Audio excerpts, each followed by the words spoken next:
No more fear. No more anxiety. Hallelujah. Exodus 14:14. The Lord says, the battle is mine. Hallelujah. The Lord have already overcome whatever pains, whatever fears we have in our hearts, because He already won the battle. Hallelujah. Praise God. Wala pa tungkol sa 1% na mararanasan natin pag nasa langit tayo. Magpuri sa Panginoon. Hallelujah. Praise God sa life ni Ading Pat. Kanina parang may bumulong sa akin yung Holy Spirit na i-check ko yung slides ko. Kaya nung chinek ko kay Pat, sabi niya wala daw siyang natanggap. But praise God, ang talent ng ating kapatid in just 5 minutes or so, nagawa niya yung aking PowerPoint. Amen. Hallelujah. May I invite everyone to please rise. Conclusion na po tayo. Amen. Today we will declare to the Lord. Let us declare to the Lord. Amen. Sabay-sabay po nating basahin.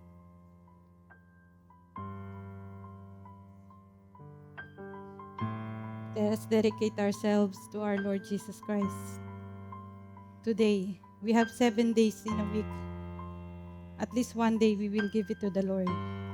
Hallelujah.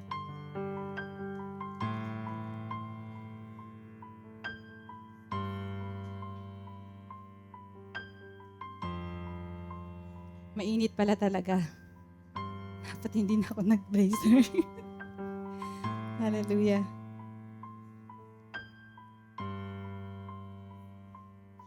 Amen. Today, we will dedicate this day to the Lord. Hallelujah. Let us read. God, today, I dedicate my eyes to you. I want to see others the way you see them. I want to view my circumstances through the lens of hope and faith. I want to look at life as one who is confident that you are with me. Next. God, today, I dedicate my ears to you. I want to hear your voice above all the others clamoring for my attention. I want to listen to your voice and honor every message you convey. God, today, I dedicate my lips to you. I want my words to be life-giving. I want to speak honestly and sincerely. Every word that will come out from my lips are but blessings and encouragements only. God, today I dedicate my hands to you. Work hard at whatever I put my hands to. I want my hands to be open for whatever you want to give me and willing to release anything you want me to surrender. God, today I dedicate my feet to you. I want to go wherever you send me. These feet will walk in faith, feet that will stand firmly upon the truth and not stumble. God, today, I dedicate my mind to you. Think are good, right, and pure. I want to take captives of any thoughts that are not from you. I want to remember your faithfulness and promises to doubt. Today, I have the mind of Christ. God, today, I dedicate my heart to you. I want my heart to be pure and undivided, a heart that is grateful and prayerful, a heart that trusts the Lord fully. God, create in us a clean heart and renew a right spirit within us. Restore to us the joy of your salvation and uphold us by your generous spirit. Jesus. Amen. Hallelujah. God, today we give you praise and honor, Lord. Hallelujah. We thank you, Lord, for the life that we have.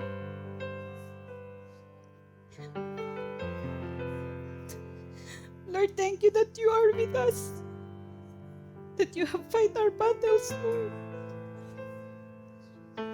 All our pains, all our sicknesses, all our shortcomings, Panginoon, whatever that we are lacking, oh Lord, You have already won it, Panginoon, on the cross, Panginoon. And we thank you, Lord God, for you are a great God. You are true to your promise, Lord, that you will never leave nor forsake us, Lord. You are a faithful God, O Lord. Even at times, Lord, that we are faithless, Lord, you remain faithful in us, Panginoon. We thank you, Lord God, for your words, O Lord. Give life, O Lord God, to your words. Open our hearts, our ears, Panginoon, our eyes, O Lord God, that we will see, Lord God, what you want us to understand, O Lord. We pray that the Holy Spirit will guide us, Panginoon. Only you, Lord God. The name of Jesus, O Lord God, be lifted up, Panginoon. Be glorified, Panginoon, in our midst, Lord. No one else, Lord God, is above you, Panginoon. You are above all things, O Lord. Hallelujah. Thank you, Father God, for your message, O Lord God, that we pray, Lord God, that we will understand, Panginoon, what you want us to understand, O Lord God. We give you praise and honor. In Jesus' name. Amen. Amen. Hallelujah.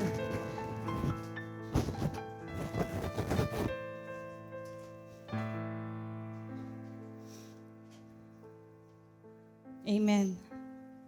Our main text for today is found in Psalms 91, verses 1 to 2, and John 14, verses 1 to 3. Know your SIP. Sino pong nakakalam ng SIP dito? Shelter in place. Kung babalikan po natin yung nangyari nung nakaraang June, naging sikat po, trending tong SIP na to, code na SIP. Maraming nag-remind sa mga iba't ibang embahada to tell their nationals to stay in shelter. Dahil nga sa kaguluhan na nangyayari nung panahon na yun. Let us read the main text. Psalms 91, 1 to 2. He who dwells in the secret place of the Most High shall abide under the shadow of the Almighty. I will say of the Lord, He is my refuge and my fortress. My God, in Him I will trust. In NLT version, those who live in the shelter of the Most High will find rest in the shadow of Almighty. This I declare about the Lord. He alone is my refuge, my place of safety. He is my God, and I trust Him. And next, John 14. Let not your heart be troubled. You believe in God, believe also in me. In my Father's house are many mansions. If it were not so, I would have told you. I go to prepare a place for you. And if I go and prepare a place for you, I will come again and receive you to myself, that where I am, there you you may be also. Thank you for the word of the Lord. Hallelujah. Amen. Going back to the SIP, a day before or during that day, kung maalala nyo, may mga paalala na to stay in shelter, to stay in your SIP, shelter in place. Ano nga ba itong shelter in place na ito? Sa trabaho po namin sa planta, meron kaming tinatawag na SIP, shelter in place. Ito yung kung magkakaroon ng gas leak or chemical leak, doon ka pupunta sa shelter in place. Pag meron ng mga fire drill, sa master's point tayo napunta. So, minsan nagkaroon ng alarm sa opisina namin. So, nalito yung mga empleyado. Normally kasi mag-a-announce kung fire drill or may SIP drill. But during the time, genuine yung alarm. So, nalito yung mga tao kung pupunta sila sa master's point o pupunta sila sa SIP. Ang master's point kasi sa labas. Dahil pag ang sunog nasa loob, hindi ka pwedeng nandun sa loob. Pupunta sa shelter. Pero ang pinakaiba po ng SIP, nasa loob ito ng building. It is a safe room, a secret room. So praise God, false alarm yung nangyari. Pero naisip ko, during that time wala ako nun sa office eh. Nabalitaan ko lang yung alarm. Pero naisip ko, kung genuine pala nangyari na may talagang leak of fire, are we really safe that day? Talaga bang safe tayo sa Master's Point o sa shelter in place na tinatawag nila? Shelter in place, it is an emergency action requiring people to go indoor, lock or secure the space, seal off windows and doors to protect themselves from external hazard. Or it is simply a safe room in your houses. Know your SIP. Dapat alam natin kung saan tayo pupunta sa panahon na may mga emergency cases. But there's only one place where you are safe in the presence, and it is in the presence of the Lord. Only in the presence of the Lord that you are safe. Because the world we live in this place is full of danger. Punong-puno ng kaguluhan, adversity. Even sa loob ng tahanan mo, hindi ka safe. But there's only one place that you are safe, and that is in the presence of the Lord, our God. Jesus is your SIP. He is the only place where you are safe and secure. He said in His word, yung binasa natin kanina, that those who live in the shelter of the Most High will rest in the shadow of the Almighty. We will find He is our refuge and our strong tower.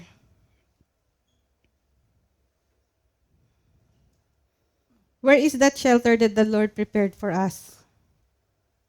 In heaven. Amen. I have this book. This is with me for about more than 20 years already. Binasa ko to nung bago ako pumunta dito sa Qatar. Sikat na sikat to noon during 1999 or 2000. Heaven is so real. Kung hindi nyo pa nababasa to, pwede nyo pong hiramin sa akin. 10 reals lang po kada basa. This was written by Chu Thomas. She is a Korean, and she got born again in 1992. And she, according to this book, dinalaw siya ni Jesus and 17 times siyang dinala sa langit. So, it's very encouraging, especially at times na nagdududa tayo, nagda-doubt tayo about God, about heaven. If heaven is real, we know that hell is real also. Amen.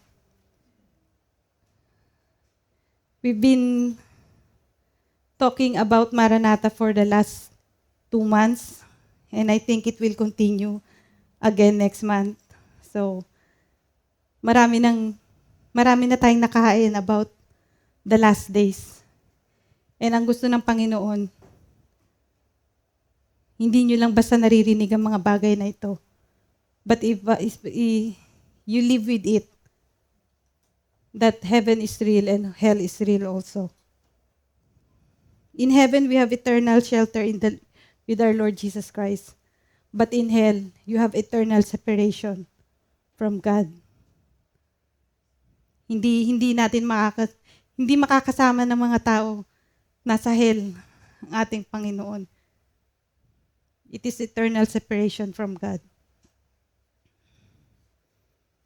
If we have eternal shelter in heaven, do we find shelter in hell? Of course not. Because there's no comfort. It is full of agony and darkness. Sabi nga, they are being tormented day and night. Nag-research ako. There are people who do not believe in heaven or hell. It's about the atheist. Alam niyo yung atheist, familiar kayo. These are the people who do not believe in God or any divine realm such as heaven. They don't believe in heaven at all.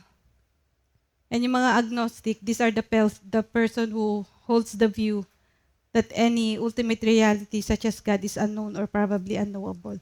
Wala silang care kung nag-exist ang God or hindi. Sila pala yung mga agnostic people. And according to the research, about 51% believe in afterlife, including people who believe in heaven or hell. We belong to this 51% because we believe that there is heaven and hell. And 23 people say, after death, wala na. Wala nang life.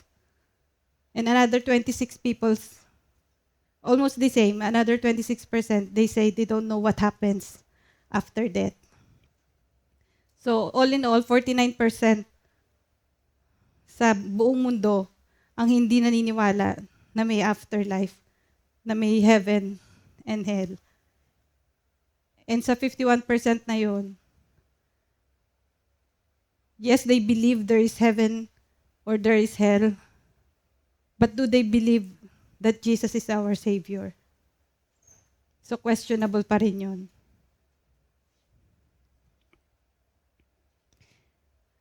Currently, as I speak, there's about 8.2 billion people in the world. So ganyang karami. Every second, there's 4 babies na pinapanganak. So every 1 second, 4 na babies ang pinapanganak araw-araw sa mundo. So just imagine, yung inawit lang natin kanina, ilang minuto to, ilang babies ang pinanganak na mga oras na yun.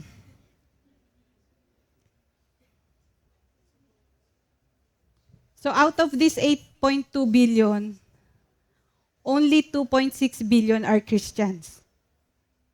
So we are missing 6 billion here. And out of this 2.6 billion na Kristiyano, hati-hati pa itong mga denominations na to. May mga RC, may mga iba pang sekta. So we don't know kung ilan talaga yung percentage na naniniwala kay Jesus bilang kanilang tagapagligtas. So what will happen to these 6 billion people who are still unbelievers, who do not believe in Jesus Christ?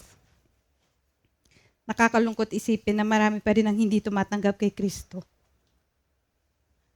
So, chinek ko yung birth and deaths statistics. So, based from last year, there's about 132 million new babies pinanganak nung isang taon. And at the same thing, 56 million deaths per year. So for every second, 4 ang pinapanganak. For every second, 1 o 2 ang namamatay. So just imagine, per day, 153,000 people die every day.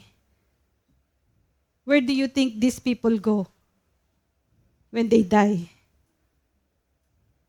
Itong 360,000 per day na pinapanganak na bata, do you think all these children will hear the gospel? Araw-araw may pinapanganak na 360 days. Pag lumaki sila, anong guarantee na makakarinig sila ng salita ng Diyos? These 153,000 people who died every day, do they know Jesus Christ?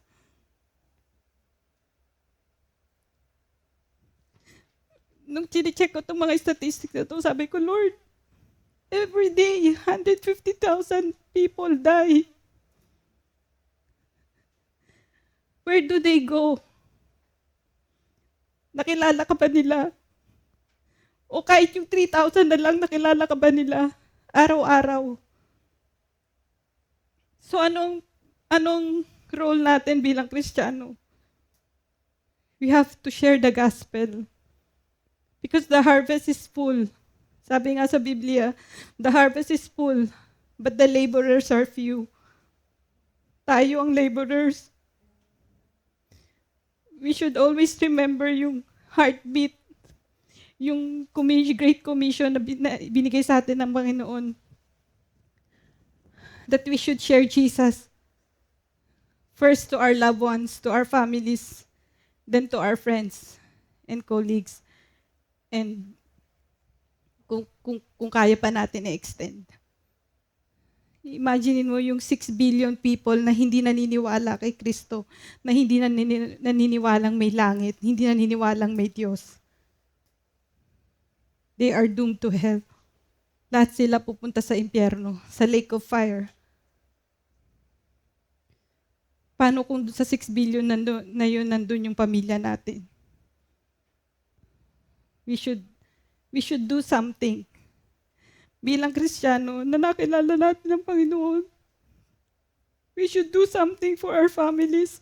Kung hindi nyo kayang magsalita, i-share yung gospel ng Panginoon. I-chat nyo lang po. Kasi powerful ang salita ng Diyos. He would give life to your words. May it be in written or may it be spoken. Sabi nga ng Panginoon, hindi pabalik na void yung kanyang salita. My mom is one example. For 40 years, pinag-pray namin siya. Sobra talaga yung pagtanggi niya mula pa noon sa pagsama sa kanya sa church. But then one day, the Lord answered our prayer. After 40 years, tumanggap siya sa Panginoon. And ngayon, mas masigasig pa siya makinig sa amin ng mga preaching sa bahay. And she would share yung mga preachings na yun sa families namin. So 153,000 die every day. Handa kaya sila? Handa kaya sila sa kung saan sila mapupunta? While there's still time, let us share the gospel. Like I said, the harvest is full. Hindi pwedeng wala tayong makukuha. Hinog na yung mga prutas. We just need to hire more laborers. The direction of our future is two-way only. Either we go to hell or we go to heaven. Two-way lang po yung direction ng buhay natin. Going to heaven or going to hell. And it's your choice. It's your choice. Especially when you know Jesus Christ already. Andun ka na sa tamang daan. Babalik ka pa ba sa maling daan? It's either we go to the narrow door or we go to the wide door. Sabi nila, there's 2 doors sa final destination natin. The narrow door or the wide gate. Narrow door, ito daw yung door going to heaven. Because there's only few people can go to that door. And yung wide door daw, this is the door going to the lake of fire. Dahil ganun karami ang mga taong hindi naniniwala kay Jesus Christ. So church, I encourage you to speak up to your families. Choose Jesus because He gives eternal shelter with us. We are citizens of heaven. Alam niyo po ba, yung hell, hindi ito para sa tao. Sinabi ng Panginoong Hesus para sa kaaway ito at sa mga alagad niya. Hell is not for mankind.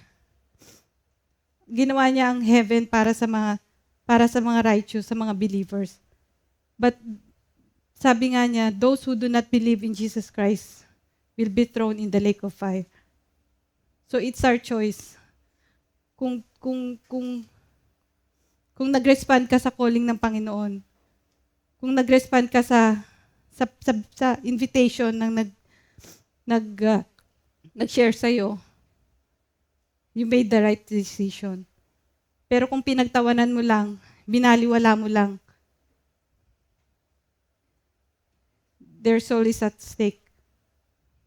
kung hindi po nila tatanggapin si Jesus Christ sa buhay nila, they will be doomed to hell. But praise be to God, lahat tayo nandito. Lahat tayo pupunta sa langit. Because we believe in Jesus Christ. Hallelujah. In chapter 14 of John, lagi ko sinasabi, ito yung favorite chapter ko sa book of John. Because napakaraming promises ng Panginoon dito. Sinabi niya sa verse 1, "Let not your heart be troubled. Be comforted." Tapos sabi niya sa verse 2, "I will go and prepare a place for you. And I will come again and receive you to myself." In verse 6, sinabi niya, "I am the way, the truth, and the life. No one comes to the Father except through me." And sa 13, sabi niya, "If you ask anything in my name, I will give it." So pangako ng Panginoon yun. Keep on praying and the Lord will give it to you. And verse 15, sinabi niya, "I will give you another helper." Ang Holy Spirit. Verse 18, sabi niya, "I will not leave you orphans. I will come to you." And verse 27, iniwan niya yung peace. "Peace I leave with you, my peace I give to you. Peace that transcends all understanding." And in verse 28, sabi niya, "I am going away, but I will come back to you." Naalala niyo yung preaching ni Pastor Edwin last week, "I shall return to you." Pangako ito ng Panginoon. What a beautiful promise of God. And sinabi niya dyan sa verse 2, "In my Father's house are many mansions. I will go and prepare a place for you." Napakaganda ng sinabi ng Panginoon dito. I will go and prepare a place for you. He prepares a shelter for all of us. Eternal shelter for all of us. And what are the promises of Jesus as He prepares this shelter for us? There are 5 promises in these verses. First, a promise of comfort. This is the time when Jesus was speaking to His disciples a night before His crucifixion. So, imbis na si Lord yung humingi ng comfort sa disciples, siya yung nagbigay ng comfort sa mga disciples. Alam ng Panginoon yung sacrifice na dadaanan niya. Kaya when He was praying in the Garden of Gethsemane, droplets of blood ang lumabas sa Panginoong Jesus. Dahil alam niya yung hirap na dadanasin niya. But then, mas binigyan niya ng comfort yung mga disciples niya dahil nalulungkot sila dahil alam nilang paalis si Jesus Christ.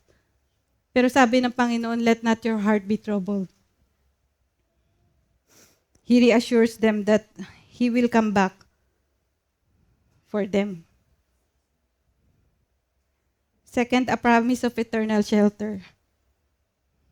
"In my Father's house are many mansions."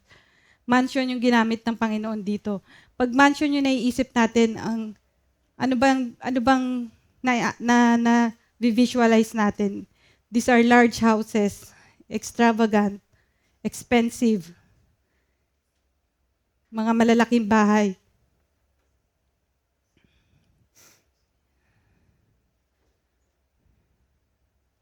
A few years ago,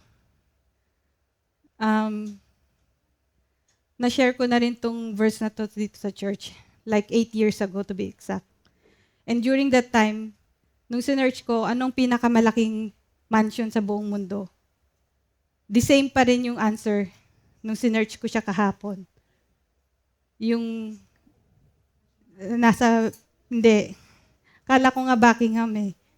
Pero yung isang tinatawag nilang Istana Nurul Iman, a mansion in Brunei, which means the Palace of the Light of Faith. So imagine the size, 2.15 million square feet. Bahay lang to, hindi to establishment.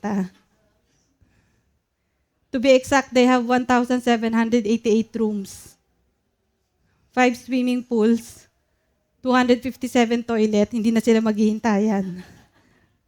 And 110 garage. They have a function hall or a dining hall that can accommodate 5,000 guests. And a mosque that can accommodate 1,500 people. Ating pakita natin yung picture. Yan yung bahay ng king of, one of the king in Brunei. So walang sinabi yung mga bahay dito sa Qatar.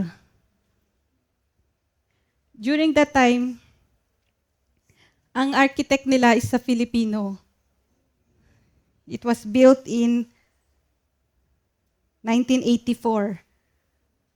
So old na yung house na yan pero na-maintain nila. Ang architect nila is a Filipino architect, Leandro Locsin. And during that time, ang cost ng bahay na nagawa siya noong 1982 is $1.4 billion.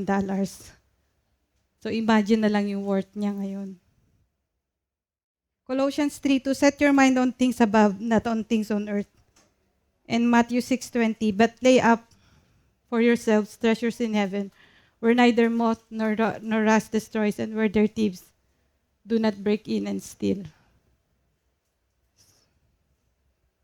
Minsan, pag maganda yung tahanan mo dito, mas nagiging cause pa to ng danger sa buhay mo. So, okay na tayo, mga simple lang ang bahay natin. Amen. Description of heaven.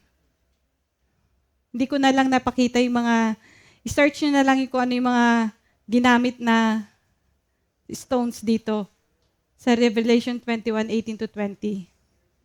Its wall was of jasper, and the city was pure gold.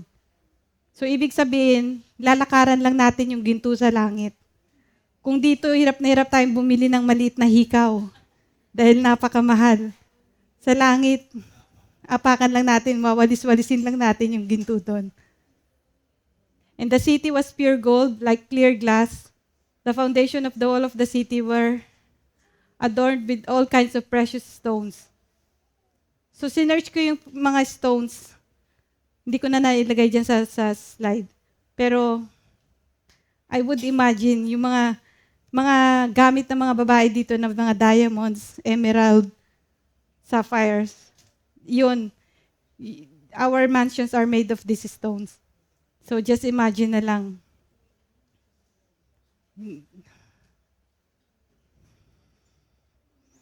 Picture of heaven. Wala talagang exact picture na nahanap ko. But just imagine na lang. According dito sa book na nabasa ko, may mga sea, may mga trees sa heaven. And then yung mansion mo nga, it's made of different stones and precious diamonds and gold.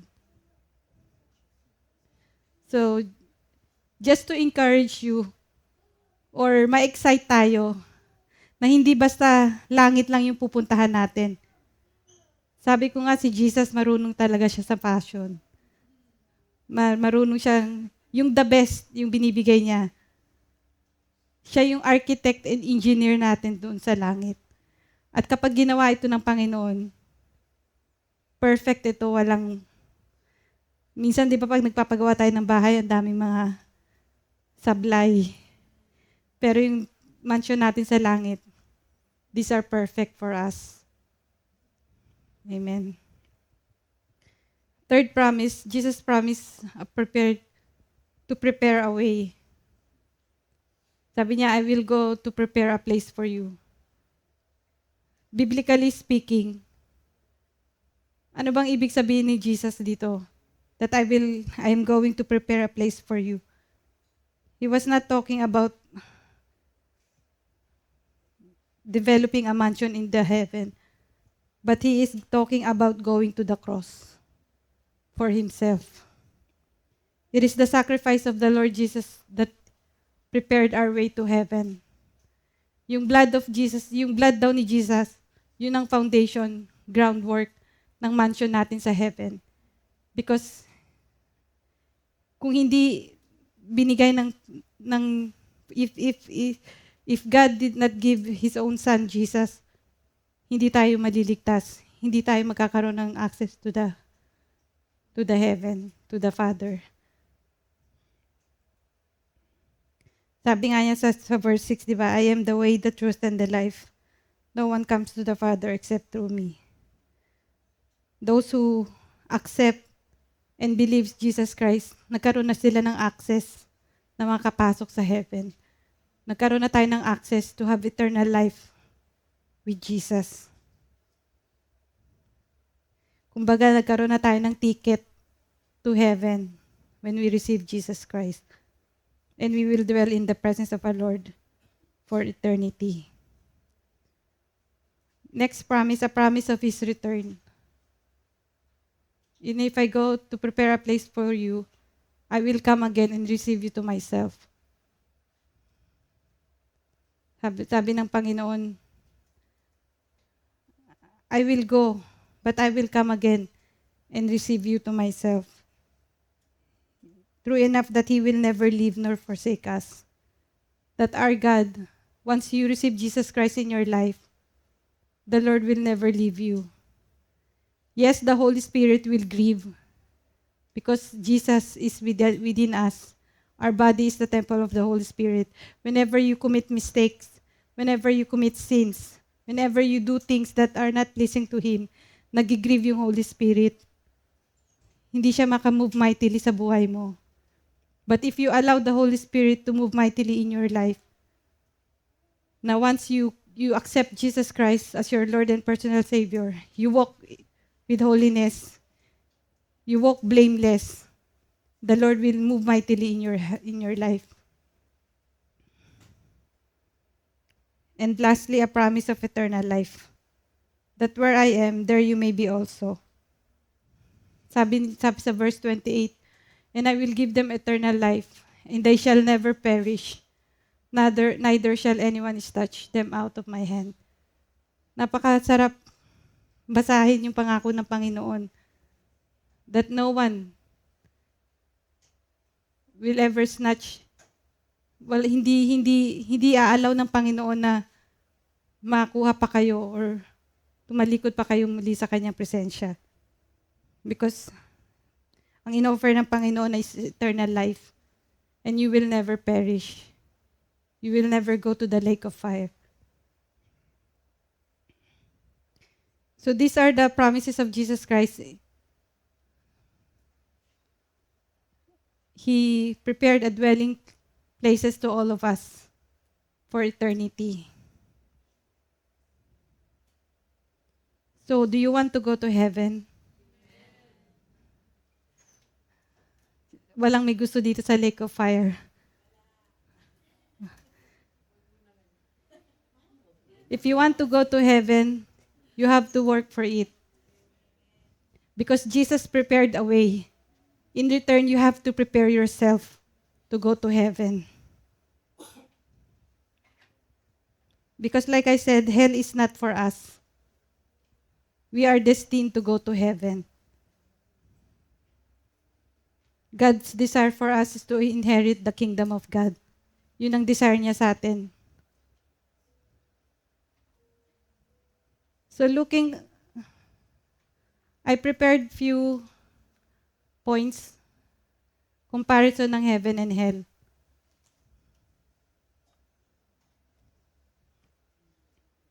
So, start tayo sa hell. Ang Hebrew word daw po ng hell is Sheol.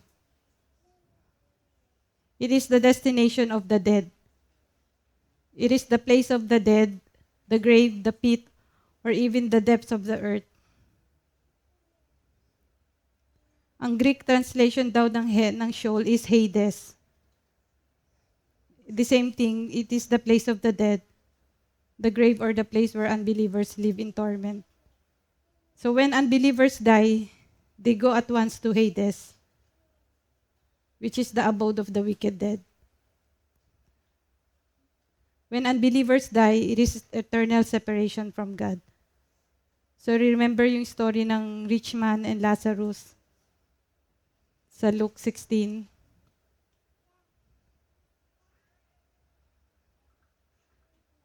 For your reference na lang po yan.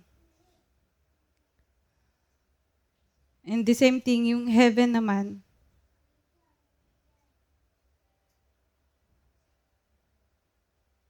the Hebrew word for heaven is shamayim.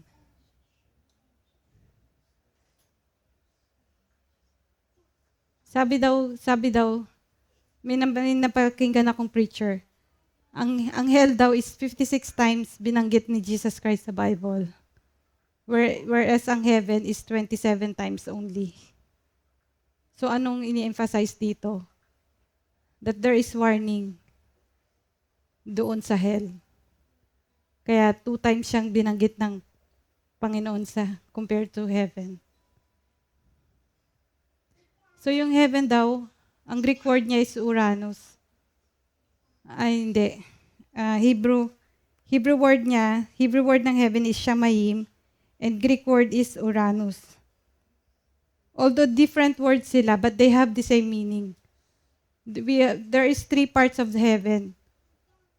Yung nabanggit natin ni Pastor Francis. Unang heaven, yung physical sky na nakikita natin. Pag tumingala ka kung saan nandun yung clouds, kung saan lumilipad yung mga ibon, yan yung physical sky. Yan yung physical heaven. And the second heaven is celestial heaven. Ito yung nasa universe. Kung saan nandun yung mga between yung sun. And then after that, the spiritual heaven, where the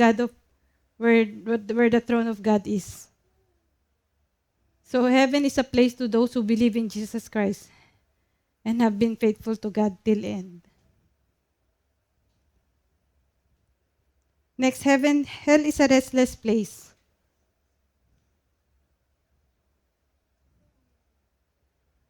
Pareho sila. Hell is a restless place and heaven is a dwelling place. So hell is a place of torment. There will be no rest day. There will be no rest day and night for those who worship the beast and its image. But heaven is a dwelling place, a place of peace and joy, a place of praise and worship. So just imagine yung mga taong naroroon na ngayon.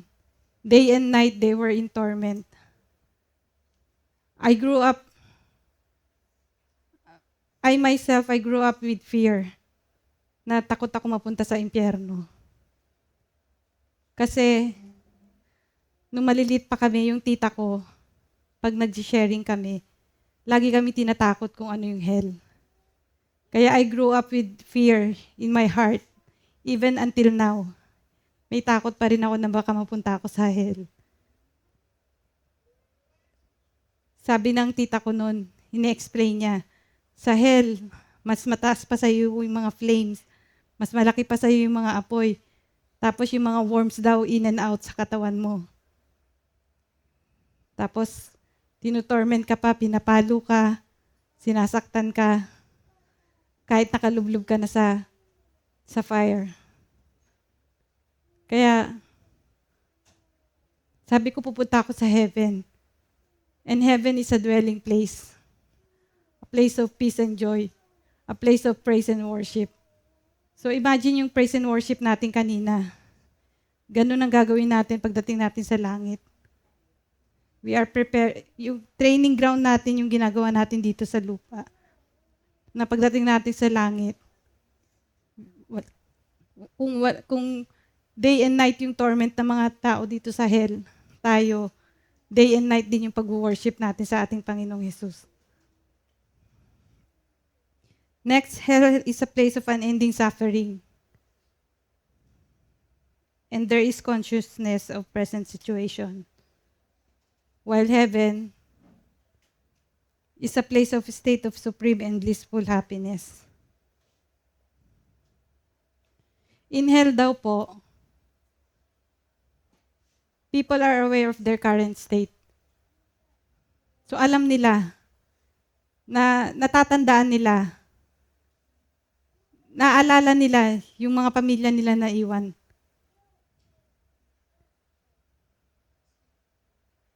Katulad nung sinabi dito ng rich man,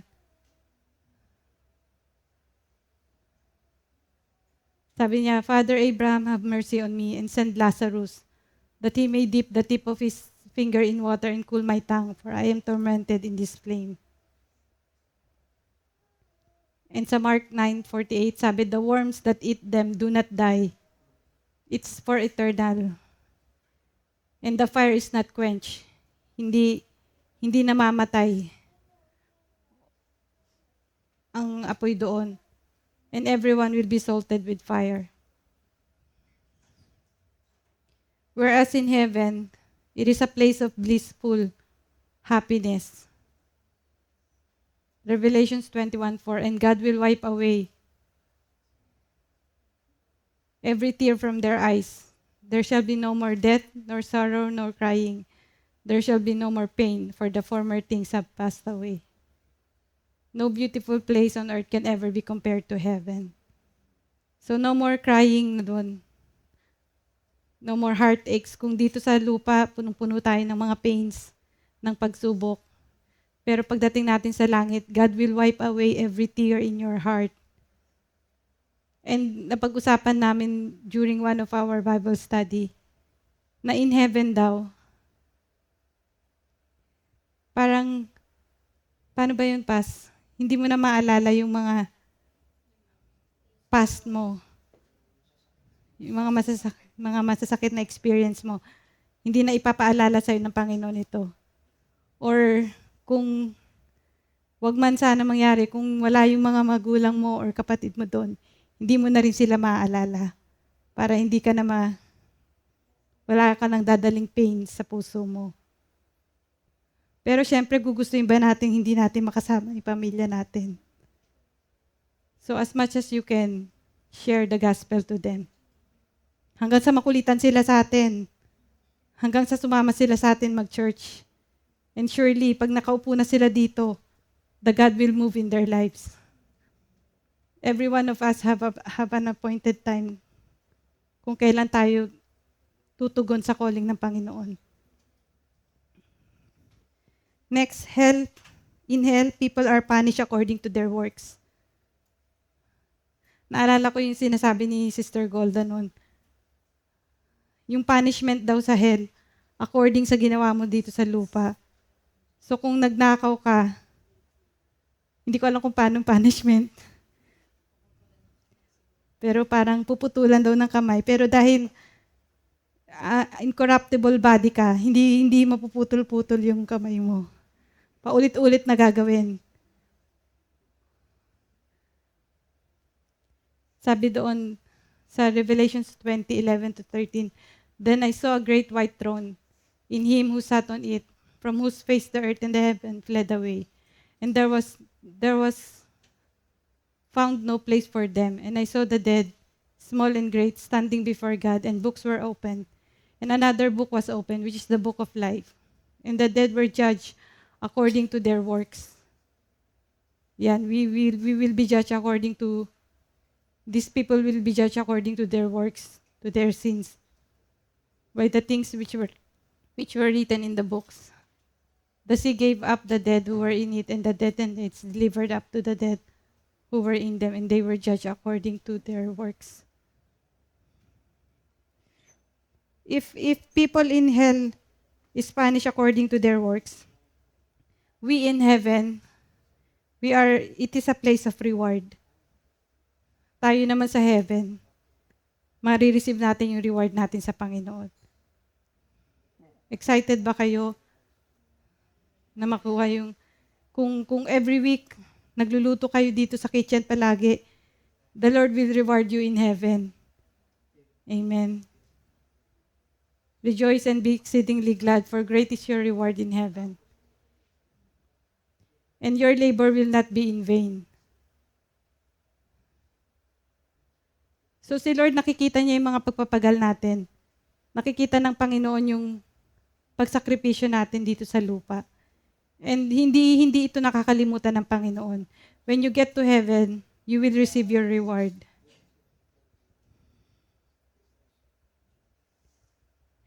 Hell is an eternal place.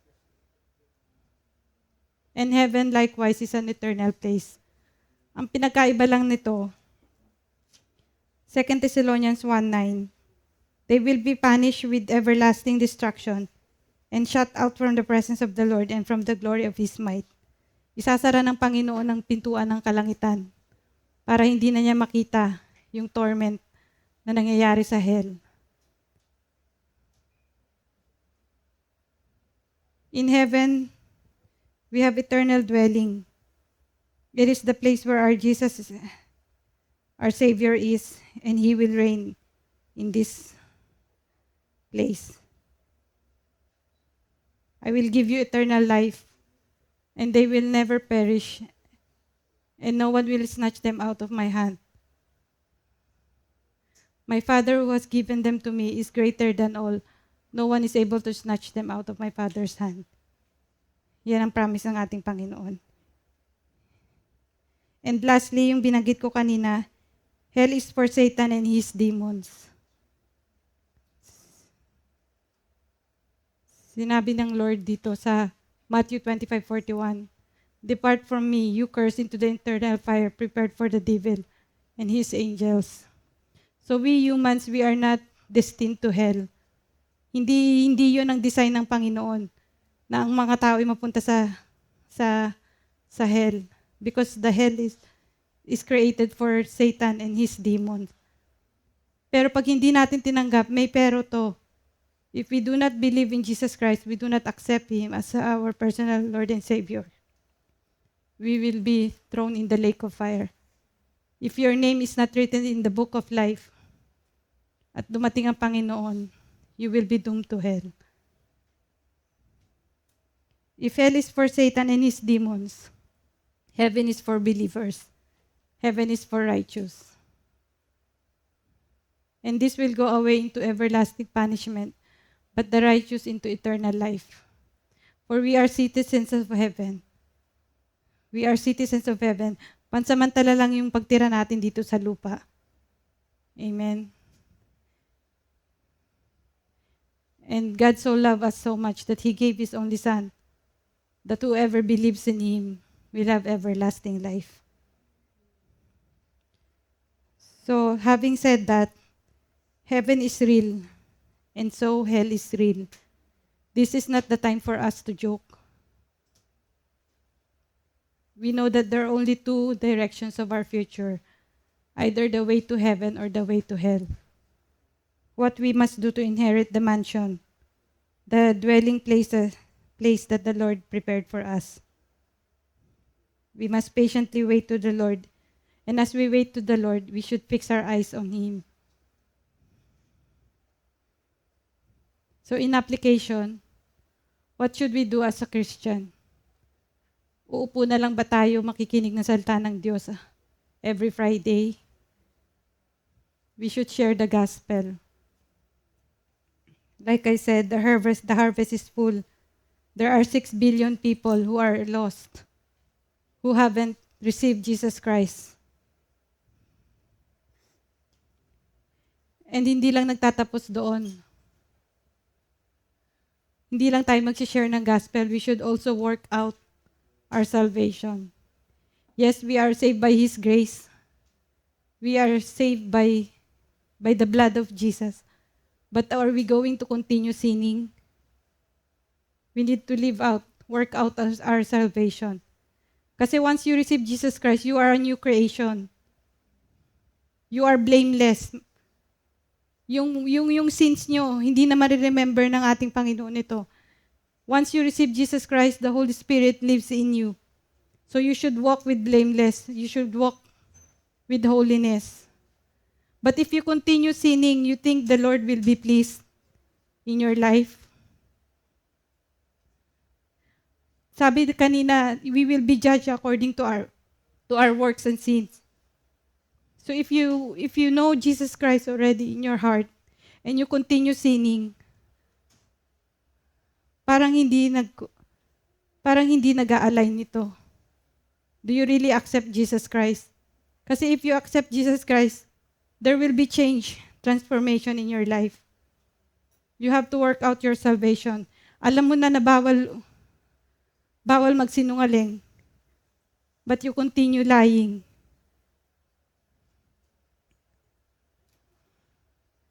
you should be ready at all times.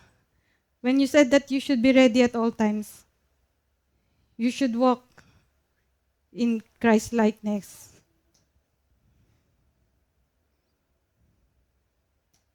Would you rather conform to the pattern of this world, or would you rather live righteous and faithful life for the Lord until He returns? Alam niyo po mga kapatid, if we reach our final destination, there's no second chances. There's no second chance. Kung abutan tayo ng Panginoon na hindi alay ng puso mo, you will be left behind.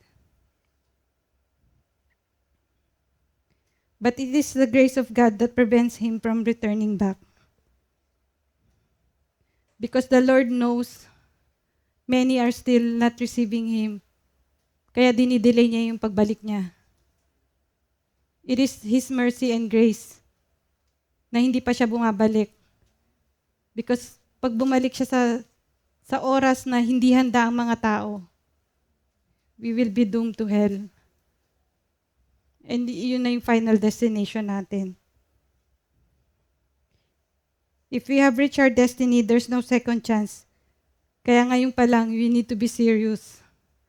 Ngayon pa lang, we need to live a life that is pleasing to the Lord. We must be ready at all times as if Jesus is coming today. There's no turning back. And I hope it's not too late for us when Jesus comes. Remember the story of Jesus and the rich man? Hindi pinangalan yung rich man dito eh. Makikita natin sa Mark 10. Sabi niya, "Teacher, how can I inherit the kingdom of God?" Sabi ni Jesus, "You know the commandments. You should not commit idolatry. You should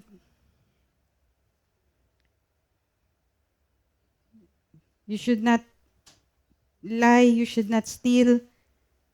You should not murder." Sabi niya, "Lord, nagawa ko na lahat. Hindi ko nagawa lahat to. Lahat ng commandments mo, nasunod ko na." Then sabi ng Panginoon, "There's one more thing that you haven't done. Go and sell your possessions and give it to the poor." But then, the rich man cannot do it. He walked away from Jesus. So nandun na yung chance niya na ma-inherit yung kingdom of God to follow Christ. Pero hindi niya kayang pakawalan yung possessions niya. Sometimes ganun tayo mga kapatid. There are things in our lives that we cannot let go. That we cannot surrender to the Lord. So how God will move mightily in your hand kung punong-puno ka ng possession sa puso mo? So gusto ng Panginoon, i-release mo yan. I-surrender mo ito. For what will, Mark 8:36, "For what will it profit a man if he gains the whole world and loses his own soul?" Naalala ko yung mansion na nakita natin kanina. Hindi niya ito madadala sa afterlife niya. Whatever we have on earth is temporary only, but losing our soul is eternal separation from God. So choose Jesus more than anything in this world. Choose heaven over hell. Choose life over death. We may grow weary as we wait upon Him, but He promised a resting place for us. The Lord Himself is our resting place, our shelter in place. Just trust and fix our eyes to Jesus. If we are focusing in Jesus and fixing our eyes to Jesus, kahit na maraming temptation na pumunta pa, sumubok sa atin, trials, pagsubok, our confidence is with the Lord. Our faith is with the Lord.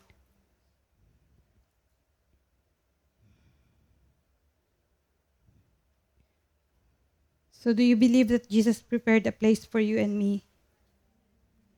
If so, let us be a ready church, a prepared church for the return of Jesus Christ. Let's all rise up po. Let us declare one more declaration. Basahin po natin. God, today and forever, I dedicate my life to you as a living sacrifice. Use me, Lord, for your glory. Make my life holy and acceptable to you, that I will dwell in the house of the Lord forever. In the name of Jesus. Amen. Hallelujah, Lord. Jesus is our hiding place. And we will trust in you. Make this as a personal prayer. Offer a song to our Lord Jesus Christ, that we acknowledge that He is our shelter, our hiding place in times of trouble.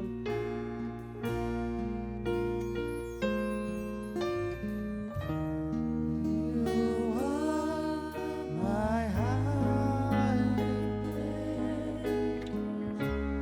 You always fill my heart with songs of deliverance. Whenever I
Yes, Father, we trust in you, O Lord.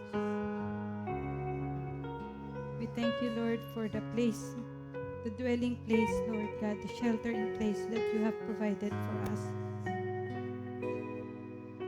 That you have sacrificed for us, O Lord God, so we can have an access to the Father in heaven.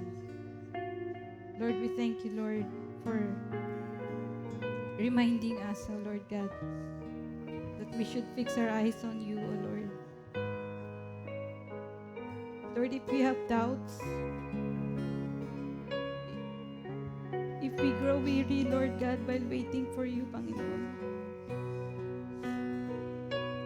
we ask for your guidance, O Lord God. We ask that you strengthen us, O Lord God. For you are our hiding place, Panginoon. Our resting place, Panginoon. Our comforter, O God. Lord, if we doubt, Panginoon, kung saan kami pupunta, Panginoon, patawarin mo kami, Lord. Because with confidence, Lord, with faith and assurance, Lord, that we will be with you in heaven. And I pray, oh Lord God, that you found us aligned. Matagpuan mo kami, Panginoon, na tama ang puso namin, Panginoon, sa iyong pagbabalik, oh Lord God. Yung lahat ng pagpapagal namin dito sa lupa, Panginoon, ikaw ang magre-reward nito sa amin, oh Lord. May mga kapatid ako, Lord. Alam ko, Lord, may mga kapatid ako, Lord, na may mga dala-dala kaming kanya-kanyang problema, kanya-kanyang pasanin, kanya-kanyang pagsubok, Panginoon, na sometimes, Lord, we cannot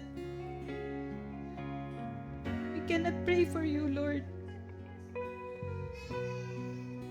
Nahihiya kami, Lord God, na lumapit sa iyo, Lord, dahil sa mga kasalanan namin, Panginoon.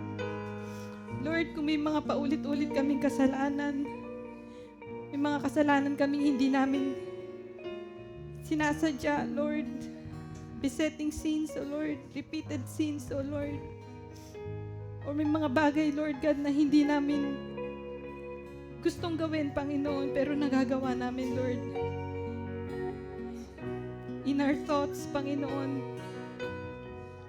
in our actions, O Lord God, even in our spoken words, Panginoon, if there are things that we have committed, Panginoon, that are not pleasing to you, Lord, forgive us, Father.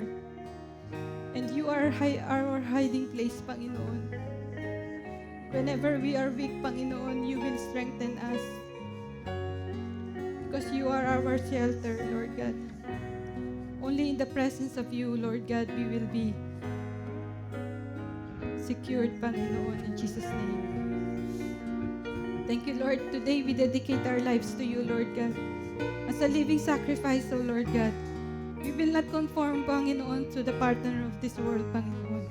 And we will do it, Panginoon. Kakayanin namin gawin ito, Panginoon.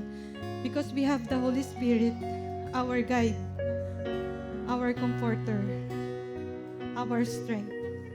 Marami pong salamat, Panginoon. And Lord, we pray salvation to our families, O God. Hindi sila kabilang sa 6 billion people na hindi naniniwala sa iyo, Panginoon.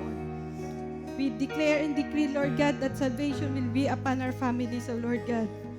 That in your appointed time, Lord, they will be safe, Panginoon. Use us, Lord God, as your mouthpiece, Panginoon. Kung hindi namin kaya, Lord God, sabihin, Panginoon, kung malayo kami sa kanila, Lord, Lord, gamitin mo, Lord, ang mga kamay namin sa pagsusulat, Panginoon, upang ihayag, Panginoon, ang iyong salvation, Lord God. Thank you, Lord God, for the salvation. Buong pamilya namin, Panginoon, mula sa pinakamatanda hanggang sa pinakabata, Panginoon, ay makakakilala sa aming Panginoong Jesus, O Lord God. Walang mahirap sa iyo, Panginoon. Nothing is too difficult to you, Lord God. Kung pinangungunahan kami ng hiya, Panginoon, give us the courage, O Lord God. And give us the wisdom. Hallelujah. Salamat po, Panginoon. We continue to offer this day to you, Lord.